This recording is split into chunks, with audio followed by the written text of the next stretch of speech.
시간 우리에게 주시는 하나님 말씀, 구약성경 호세아 1장 1절에서 11절까지의 말씀입니다. 이 계시의 말씀을 선포할 때 살아계신 하나님의 음성을 듣는 시간이 되시기 바랍니다.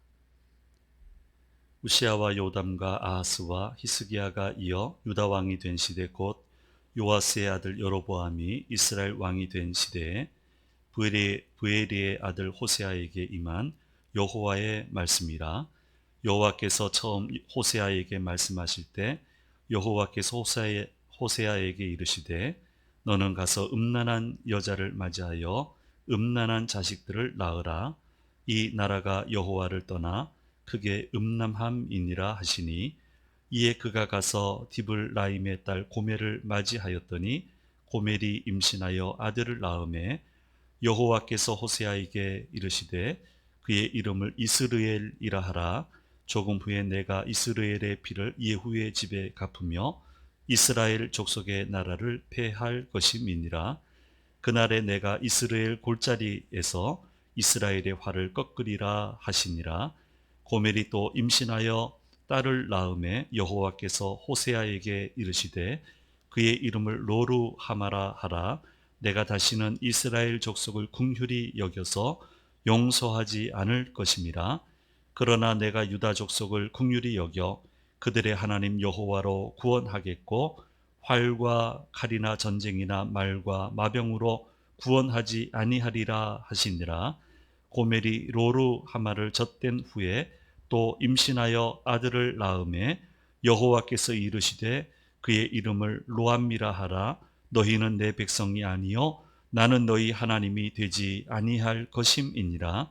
그러나 이스라엘 자손의 수가 바닷가의 모래같이 되어서 헤아릴 수도 없고 셀 수도 없을 것이며, 전에 그들에게 이르기를 너희는 내 백성이 아니라 한 그곳에서 그들에게 이르기를 너희는 살아계신 하나님의 아들들이라 할 것이라. 이에 유다 자손과 이스라엘 자손이 함께 모여 한 우두머리를 세우고 그 땅에서부터 올라오리니 이스라엘의 날이 클 것임이로다. 아멘.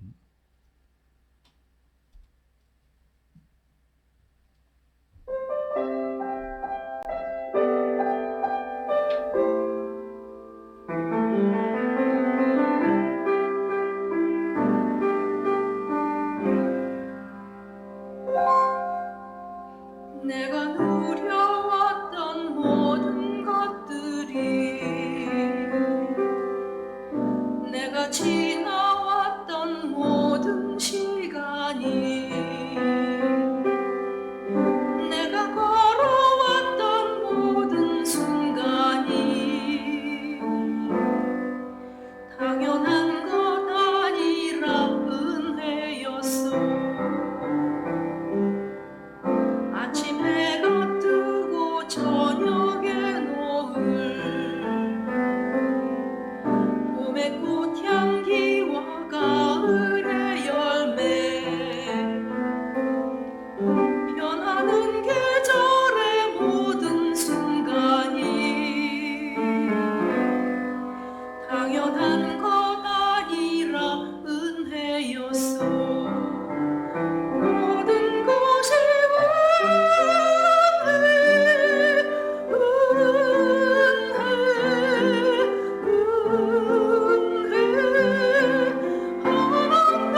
아멘. 네, 귀한 찬양 감사합니다. 알리는 말씀 먼저 보도록 하겠습니다. 예, 이미 받으셨죠? 사회적 거리두기 지침이 자꾸 변동이 되고 있습니다. 그래서 예배 영상 녹화 또 실시간 예배에 그 다음에 대면 예배 19명까지 각 예배당 참여할 수 있게 그렇게 협조 공문이 저희에게 도착해 있습니다. 잘 준수해서 제가 예배 잘 드릴 수 있도록 그렇게 하고요. 그러나 교육부서 예배는 대면으로 하기가 좀 부담이 되기 때문에 교육부서 예배는 계속적으로 온라인으로 드리게 되겠고요. 아침 기도회와 조중 예배도 이번 주 내일부터 정상적으로 전부 다 회복이 되겠습니다. 방역 수칙을 잘 준수하고 모든 예배를 잘 진행해 가도록 그렇게 하겠습니다. 예, 저 화면에는 안 나왔는데 지금 다큐멘터리 올해 거를 제작 중에 있고요. 지난 수요일에 1차 시사회를 마쳤고요. 열심히 이제 수정 작업을 하고 있습니다. 출애굽의 여정을 따라서 이런 제목이고요. 라암셋, 이집트 라암셋에서부터 이스라엘 도착했던 길갈까지 그 부제로 달아서 저희가 제작을 하고 있는데요. 좀 손쉽게 출애굽 여정을 막 출애굽 얘기 많이 하는데 어떤 루트로 어떤 여정을 따라서 갔나 하는 것을 좀 손쉽게 찾아볼 수 있는 게 거의 없고요. 또 안심하고 볼 만한 게 없어요. 야, 이런 게 있구나 하고 싶으면은 나중 가서 보면 또 그게 틀렸어요. 그래서 그런 게 없어요. 우리 한국 이 교계에. 그래서 요거를 좀 난해한 부분들이 있지만은 어떻게든 간에 손쉽게 안심하고 대할 수 있는 출애굽 여정을 좀 만들어야 되겠다. 그런 생각을 가지고 열심히 저희가 노력을 하고 있습니다. 기도하고 또 우리 목사님 최선을 다하고 계시는데 9월 8일 또 2차 시사회 이제 최종 시사회를 하고 그 전에 아마 광고 방송이 이제 나갈 거예요. 우리 유튜브 홈에. 그리고 나서 9월 20날 올리게 되는데요. 원래 목적한 대로 우리 성도님들을 하나님께로 더 가까이 모셔갈 수 있도록 또 주님을 몰랐던 분들이 영상을 보고 주님을 알게 되도록 쓰임 받을 수 있도록 여러분 기도해 주시기를, 또 방송을 통해서 영상을 통해서 예배드리는 분들도 기회 날 때마다 기도해 주시면 감사하겠습니다. 예, 날씨가 무덥죠? 밤에 잠 잘 주무십니까? 날씨도 굉장히 어렵고 코로나도 우리 힘들게 하지만 우리 하나님이 지켜주시고 보호하시고 또 안전하게 인도해 주실 줄 믿습니다. 지난 26주간에 걸쳐서 예수님의 비유에 대해서 우리가 말씀을 나누었고요. 오늘부터는 말씀드린 대로 서선지서, 특별히 호세아를 통하여서 우리에게 들려주시는 말씀을 듣고자 합니다. 이 묵상을 통해서 더 하나님이 가까워졌으면 좋겠습니다. 구약의 이 시대, 호세아 선지자가 활동하던 시대에 그 예언자는 일반적으로 세 부류로 구분을 했습니다. 이 성소에서 제사장 옆에서 예언하는 그런 예언자 그룹이 있었고요. 국가 통치자 옆에서 그 정책적인 거나 여러 가지 조언을 해주는 그런 예언자가 있었습니다. 그리고 이 둘에 속하지 않은 그야말로 제야에 속한 예언자들, 이 성소 예언자하고 국가 통치 예언자들한테 무수히 많은 핍박을 받으면서 소위 미쳤다라는 소리를 들으면서 예언 활동을 했던 예언자가 있는데, 호세아를 비롯한 소선지자들은 바로 이 세 번째 부류에 속하는 사람들이었습니다. 공적인 자리에 있는 예언자들은요, 여러분, 한 조직에 속해 있으면서 그 조직에 좀 쓴소리를 한다는 것은 쉬운 일이 절대 아닙니다. 각오를 참 많이 해야 됩니다. 아무리 하나님의 말씀이라도 내 상관인 교인한테 이게 하나님 말씀이요 말하는 건 어렵습니다. 굉장히 쉽지 않아요. 안색들이 싹싹 변해요. 정말 많은 각오를 해야 돼요. 그러니까 성소에서 제사장 눈치 보며 예언하는 사람하고 국가 통치 제도 안에서 통치권자의 눈치를 보면서 살아가는 예언자들이 제대로 예언 활동하기가 쉽지 않은 거예요. 쉽지 않아요. 그러니까 그 제대로 된 게 아닌데 또 뭐 말을 하라 그러면 말을 해야 되니까. 또 예언을 하면서 그건 또 하나님이 그렇게 말씀하셨다고 또 얘기를 해요. 하나님은 그렇게 말씀하신 적이 없거든요. 그러니까 얼마나 이게 손쉬운 상대예요. 마귀한테는. 그렇죠? 얼마나 손쉬워요. 그러니까 거기에 거짓 영으로 딱 들어가면은 뭐든지 얘기할 때는 하나님이 이렇게 얘기했다 하셨다고 하면서 얘기하는 거예요. 근데 그게 통치권자의 그 심기를 거스리는 말이냐? 그렇지 않아요. 그 심기에 아주 부합되는 말이에요. 하자는 대로 다 해요. 거짓 영이 들어갔는데 그게 하나님의 뜻이라고 이렇게 막 하니까요. 자기도 썼고 왕도 썼고 그 주변에 지위를 가진 사람들도 썼고 백성도 썼고 그래서 왕이 전사하고 막 이렇게 하고 이 소선지서를 보면은 하늘나라에서 회의가 열리는데 야 이거 벌 줘야 되겠는데 어떻게 할까 그랬더니 마귀가 나타나서 한 천사가 나타나서 내가 저들 가서 이 말을 저 입에 주겠다고 그러면 들을 거라고 그랬더니 네가 그거 하게 될 거라고 그러니까 뭐 이런 식으로 흘러가는 거예요. 북이스라엘 왕국의 말미에는 악한 일들이 굉장히 많았습니다. 그래서 하나님이 하시고 싶은 말씀이 많으신데 이거 전해줄 사람이 없어요. 제도권 안에는. 그러니까 제도권 안에 없는 사람을 선택을 하셔서 이름도 없고 빛도 없고 뭐 가문적인 배경도 없고 뭐 이런 사람이에요. 근데 호련히 그분들에게 임하셔서 예언의 말씀을 주시고 그분들의 특징은 그대로 합니다. 앞뒤 가리지 않고 합니다. 그러니까 그런 사람을 선택을 하셔서 그들에게 계시하셔서 통치권자들에게 백성들에게 하나님의 말씀을 전하게 하셨습니다. 그러니까 늘 밉죠. 미워요. 따돌리고요. 그러니까 제도권에 있는 예언자들은 미쳤다 그러고요. 저 말을 듣지 말라 그러고요. 이런 갈등이 있었습니다. 근데 우리는 명심해야 돼요.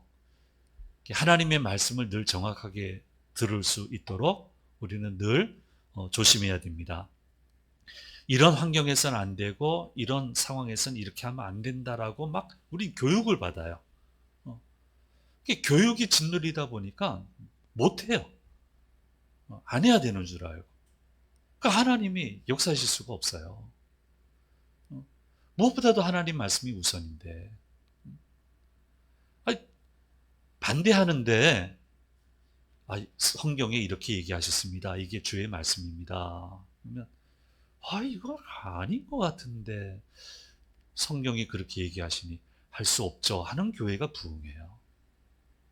그 교회가 부흥해요. 이건 아닌데 하는데 말씀을 읽다가 말씀이 그렇게 얘기하시면 이거 아닌 것 같은데 이렇게 말씀하시네 하고 순종하는 사람을 주님은 들어 쓰세요. 그렇게 쓰시는 거예요. 그래서 늘 우리는 정확하게 하나님의 말씀을 들을 수 있도록 그렇게 노력을 하고 좀 조심해야 되고 좀 신중해야 되는 겁니다.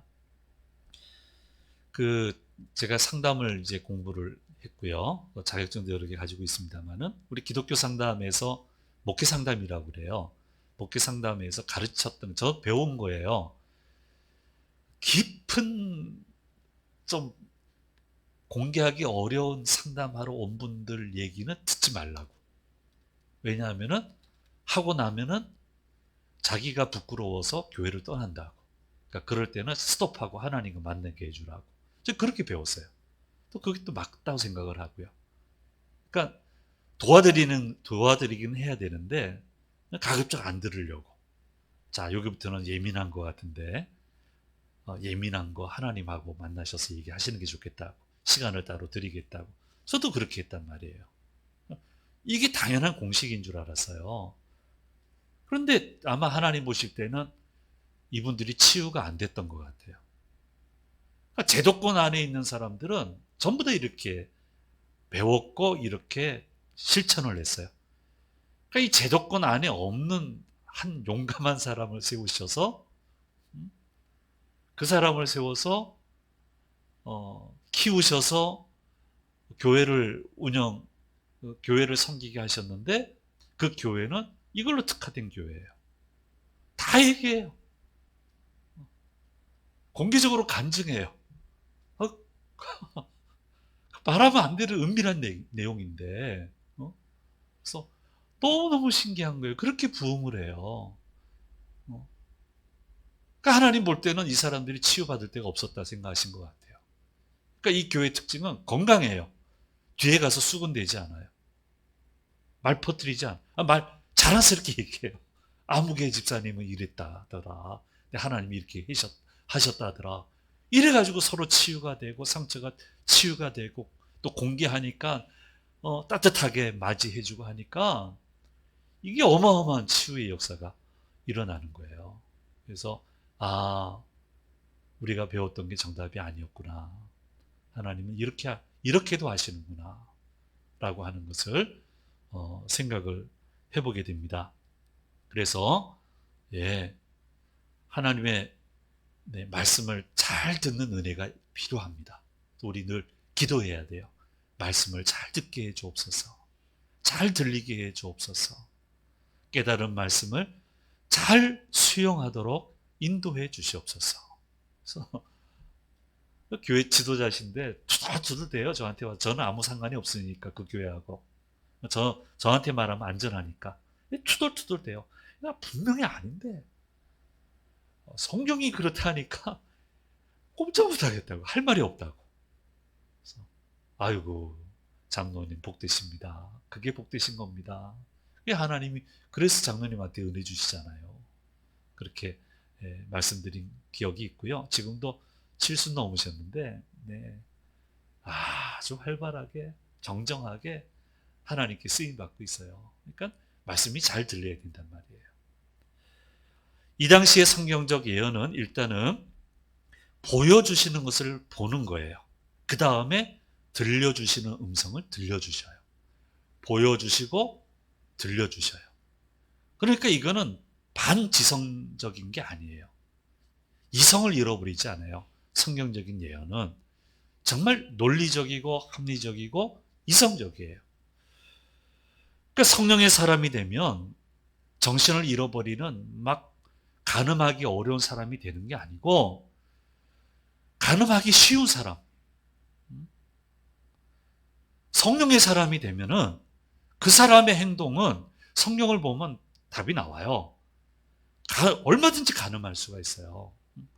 그러니까 지성적인 사람, 이성적인 사람, 가늠할 수 있는 사람, 그런 사람이 성령 충만한 사람이 되는 거예요. 우리 믿는다라고 하는 것은 하나님의 말씀은 미래를 얘기를 하세요. 그러니까 그런 의미에서 주님을 믿고 따르는 사람들은 모두 다 예언자적인 그런 기능이 우리 믿음 안에 내재되어 있습니다. 근데 오늘날도 마찬가지예요. 보고 듣게 하시는 거예요. 하나님의 말씀을 보고 그 말씀을 이처럼 예배에 와서 들음으로 성령께서 계시해 주시는 말씀을 들음으로 그 예언을 성취해 나가는 거예요. 그래서 이렇게 이 구조로 간다는 것을 우리가 좀 기억을 해야 됩니다. 그런데 성경이 아닌 고대 이 근동 지역의 예언의 형태를 보면 이제 전문 용어로는 황홀경이라고 그래요. 그러니까 막 더 씌우는 거예요. 막 이상해지고 여러분 그 미드 같은데 우리는 한국 문화밖에 모르니까 미드 같은 걸 보면은 좀 도움이 돼요. 그 시대상을 읽는데 이상한 복장 입고 막 나타나가지고 막 이상한 짓을 하잖아요. 그러니까 황홀경이에요. 황홀경. 그러니까 완전히 이성적이지 않고요. 합리적이지 않고요. 그런 게 이제 그때의 특징인데요. 그리고 그 당시 고대 근동에 퍼져 있었던 예언의 특징은 예언하는 바를 삶을 살아가는 현장에서 구현하는 거예요. 보여주면서 예언을 해요. 고대 근동은. 그러니까 이사야 같은 경우는 옷을 벗고 예언을 해요. 길거리를 다니면서. 근데 오늘의 문화의 색깔로 보면은 이렇게 하면 하나님 말씀이 절대 받아들여지지 않아요. 근데 이 시대는 이런 예가 있었거든요. 그러니까 또 뭐 흔한 일도 아니지만 낯선 일도 아니에요. 그러니까 이런 문화적인 배경을 가지고 오늘 호세아 1장에 주님 예언하게 하시는데 좀 깜짝 놀랄만한 얘기를 하시거든요. 그러니까 이거는 그 시대의 기준으로 보면은 충분히 이해할 수 있는 그런 부분이 있다. 이렇게 이해할 수 있겠고요. 호세아는 이스라엘이 둘로 나뉘어져 있을 때 북왕국 이스라엘에서 예언을 했는데 왕권을 중심으로 네 단계로 북왕국 이스라엘을 나눕니다. 첫째는 여로보암 1세와 그 후손들이고요. 두 번째는 오므리 왕조, 세 번째는 예후 왕조인데 예후 왕조에서 여로보암 2세 왕이 나오는데요. 이때 호세아는 예언을 시작을 해서 30여 년을 예언을 합니다. 근데 이 30년의 네 번째 왕조로 가는데 여섯 왕이 차례로 등장을 하고요. BC 722년에 아수르에게 멸망할 때까지 이 네 번째 이 왕조가 있는데 여로보암 2세 때부터 시작을 해서 이 여섯 왕의 시대까지에 걸쳐서 호세아는 예언 활동을 하게 됩니다. 많은 분들이 예언을 하죠. 그럼 이 시기는 어떤 시기냐? 한마디로 얘기하면은 먹고 살만한 시대였어요. 영토도 확장을 하고요. 부도 있고요. 백성들도 잘 살고요. 먹는 거 별로 걱정 없고요. 풍요로움을 누려요. 그 풍요로움을 누리니까 어떤 일이 일어나느냐? 하나님 말씀을 안 들어요. 하나님이 축복하셨는데 그 다음부터는 하나님 말씀을 안 들어요. 그런데 입으로는 하나님을 섬기고 있다고 얘기를 해요. 제도권 안에 있는 예언자도 마찬가지고요. 제사장들도 마찬가지고요. 그러면서 바알신을 태연하게 섬기고 있습니다. 뭐 복잡하게 얘기할 거 없고요. 바알신 섬기는 거는 이제 풍요를 섬기는 건데요. 그러니까 성적 행위를 통해서 풍요가 온다고 생각을 해요. 그러니까 소출을 거두고 나서 그 다음 소출을 시작할 때까지 그 시기에 잘 지나가야 되는데 이게 되기 위해서는 성행위를 해야 돼요. 그러면서 제사를 지내는 거예요. 그러니까 왕부터 하는 거예요. 성수에는 항상 그렇게 할 수 있는 장치가 돼 있어요. 왕부터 하니까 백성도 꼬리낌이 없고 온갖 문란하고 그러면서 우리는 하나님을 섬긴다. 하나님이 참다 못해서 너무 못 견디셔서 말씀하고 싶은데 제도권에는 전할 사람이 없고 그래서 호세아를 불러 일으키셔서 예언의 말씀을 전하라고 하고 예언 활동을 하게 하는데 네 가지로 하게 해요. 네 가지 말씀을 주세요. 첫째는요. 음란하다고 알려진 고매를 데려다가 혼인을 하고 음란한 자녀를 낳아라. 이렇게 말씀하시는데 어떻게 해야 돼요? 첫 아들을 낳게 되는데 이름을 이스르엘이라고 해라. 이스라엘은 예후가 하나님의 명을 받아 타락한 왕을 심판을 했는데 명하신 것보다 더 나가요. 그래서 흘리지 말아야 될 피를 많이 흘린 곳이에요. 근데 그런 이스라엘이라고 부르라고 하고요. 두 번째로 딸을 낳게 되는데 로루하마라고 해라. 내가 다시는 이스라엘 족속을 긍휼히 여겨서 용서하지 않을 것이다. 6절 말씀처럼 그렇게 얘기하라 하고요. 세 번째로 아들을 낳게 되는데 이름을 로함이라고 해라. 너희는 내 백성이 아니요 나는 너희 하나님이 되지 아니할 것이라고 하는 의미를 가지고 있습니다. 충격적입니다. 이 시대에 이렇게는 안 하고요. 문화적인 배경이 틀리니까. 근데 이 시대는 이제 구체적인 삶의 현장에서 보여주면서 하는 예언 활동을 하니까 낯설진 않은데 너무 충격적이에요. 이게 손가락질 받을 수밖에 없고요. 코너에 몰릴 수밖에 없고요. 본인 마음은 또 어떻겠습니까? 자식들 마음은 또 어떻겠습니까? 그런데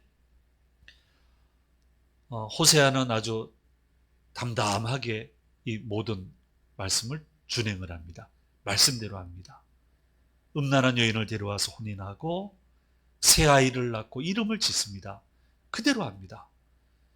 그러면서 성경은 호세아는 하나님이 사용하신 성공한 선지자다, 이렇게 말씀하시니까 너무너무 혼돈스러운 거예요. 오늘 우리에게 있어서는. 이건 우리는 성공이 아니잖아요. 이렇게 하시면 두렵잖아요. 말씀을 하시는데 이거 어떻게 해야 됩니까? 그래서 지난 3부 예배 때, 주일 3부 예배 때 말씀 증거한 것을 다시 한번 좀 정리를 해야 되겠어요. 예수 믿는 사람은 성공관을 분명히 가져야 됩니다. 하나님이 인정하시는 성공은, 우리는 성공을 더 많이 가지고 더 많은 것을 배우고 많은 지위와 권세를 가진 것을 성공했다 얘기해요. 물론 성공한 거예요. 쉽지 않아요.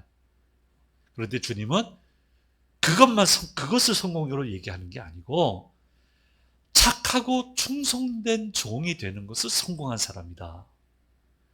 하나님이 부탁하신 일들을 제대로 해내서 원하시는 결과를 그대로 드리는 인생을 성공한 인생이라고 말씀하고 있다는 거예요. 이게 화려하면 좋은 거고요. 화려하지 않아도 상관없습니다. 소소하게 살아도 괜찮습니다. 속상해할 이유가 전혀 없습니다. 이렇게 얘기 안 하시면 우리가 어떻게 선교를 하겠어요? 어떻게 주의 말씀을 따라갈 수 있겠어요? 근데 분명히 얘기하시는 거예요. 그러니까 이 성공관을 우리는 가지고 있어야 됩니다.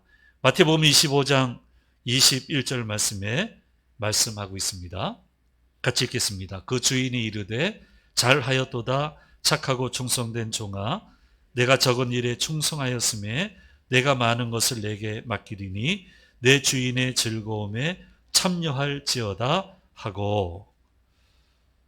지난주 3부 때 그 몇 해 전 방문했던 파푸아뉴기니 이야기를 드렸습니다. 전 선교를 많이 했기 때문에 어디 가서 뭐 웬만한 거 봐서는 감동 안 받는데 여기에서는 매 순간이 감동이었다고 말씀을 드렸습니다.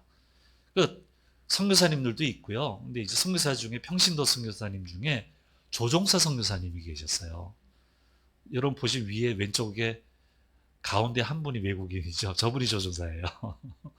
그리고 위에 오른쪽은 밀림에 나 있는 활주로예요. 경사가 이렇게 돼 있어요. 그래서 활주로가 짧으니까 계곡 사이로 굉장히 위험한 비행이래요. 저희는 좋아가지고 막 박수 쳤는데 조종사분들은 기겁을 해요. 이렇게 위험한 비행이 없다고. 그러니까 비행기 안 타세요. 같이 가신 조종사 장로님들은 우리는 타는데 안 타시려고 그래. 근데 경사가 왜 이렇게 있냐면 착륙할 때 빨리 멈춰야 되니까, 안 그러면 사고 나니까. 그럼 바로 산에 부딪히거든요. 그러니까 올라가면서 속도가 늦춰지게끔, 또 내려가면서는 탄력이 붙어서 쉽게 뜰 수 있게끔. 안 그러면 저쪽 골짜기에 처박히니까요. 저런 거고, 그 밑에 넓은 그림은 비행기가 왔다고 그 사람들이 온 거예요. 그 사람들이 모인 것을 제가 찍은 겁니다. 그 밀림을 이제 선교사님들이 들어가서 성경 번역 글을 만들어주고 성경을 번역해서 선교를 하시는데요. 그걸 위해서 조종사들이 이제 조종을 하는데, 이거 조종 면허 따는데 돈 많이 듭니다. 시간 많이 걸리고요. 그러면 상업 비행을 하면요, 제법 법니다. 아주 상류층은 안 돼도요, 중상류의 생활은 너끈히 살 수 있습니다. 근데 저기 와서 일생을 보내는 거예요. 제가 거기 가 있을 때 그 게스트하우스에 있는데 저 한 800m 산이에요. 다른 선교단체에서 선교단체 간에 비행기도 판매하고 하거든요. 서로 필요 없는 비행기는 팔고. 비행기 인수하러 온 가정이 있는데 애가 넷이에요. 젊은 부부가. 저희 부부가 너무 심란해가지고 저 애들 어떻게 키우지? 어떻게 저렇게 키우지? 상업비행 하면 충분히 키울 텐데 너무너무 심란해가지고요. 이 기름은 그냥 나오는 게 아니잖아요. 그러니까 번역 선교하러 가시는 분이 기름값을 내야 돼요. 기름값을 내는데 그 비용을 줄어드리려고 그 파푸아뉴기니 산에서는 블루마운틴 커피를 재배해요. 아주 좋은 커피예요. 그거를 실어 나르는 일을 하는 거예요. 돈 버는 걸 하는 거예요.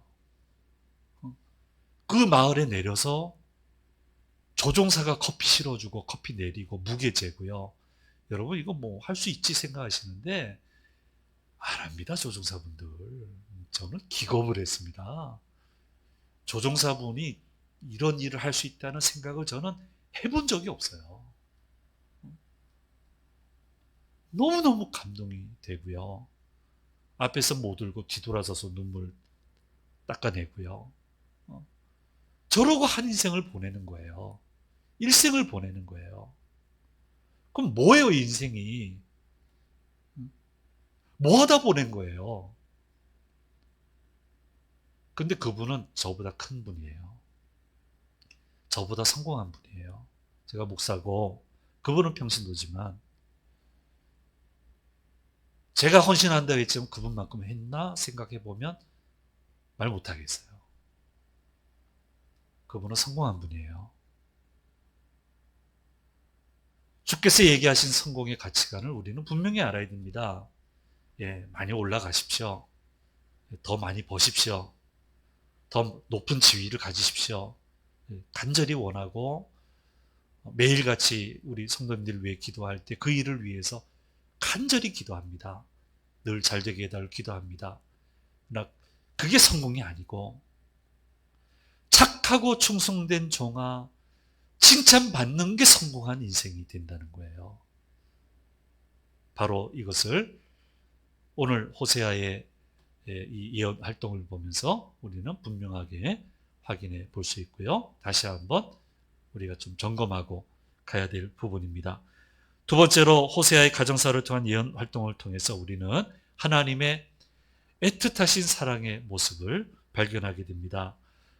이스라엘은 음란하다고 소문난 민족이었습니다. 그거 아시면서도 데려와서 혼인 언약을 합니다. 그냥 계약이 아니고요. 언약이에요. 충성을 다하겠다고 하시는 거예요. 우리가 간청해서 받아달라고 아니고 가가지고 데려와서 언약하자. 내가 너희들 신랑 돼줄게. 나하고 같이 있자. 부부의 언약을 했지만 고멜은 또 도망가는데 또 데리고 와요. 같이 살자고. 아무나 할 수 없는 사랑, 끊임없는 용서, 새 출발하자는 간절한 호소. 이것이 바로 하나님의 우리를 향하신 사랑이라고 하는 것을 호세아를 통해서 우리에게 말씀해 주고 있습니다. 떳떳하게 부름받아서 오신 분이 있습니까? 존경합니다. 그런 분이 있다면. 저는 별로 떳떳하지 않아요. 그렇게 하나님과 혼인잔치 할 만큼 그렇게 떳떳하지 않아요. 그런데 그거 알면서 데려와서 언약하고 속을 그렇게 썩여드리는데 그래도 포기하지 않고 감싸주고 새 출발하자고 하고 이 애틋한 사랑의 모습을 보여주고 있습니다. 징계하고 버리면 될 텐데 안 버리시고 그리고 아이를 낳는데 이게 그냥 뚝딱 낳았습니까? 이게 몇 년 걸리잖아요.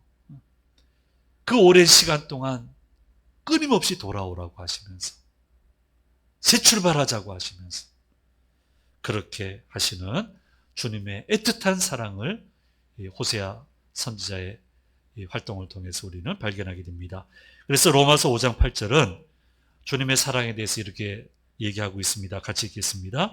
우리가 아직 죄인 되었을 때 그리스도께서 우리를 위하여 죽으심으로 하나님께서 우리에 대한 자기의 사랑을 확증하셨느니라 말씀하고 있습니다. 세 번째로 호세아의 쉽지 않은 예언 활동을 보면서 깨닫게 되는 것은 성공하는 인생이 되기 위해서는 반드시 순종의 강과 바다를 성공적으로 건너갈 수 있어야 된다라고 하는 것을 깨닫게 됩니다.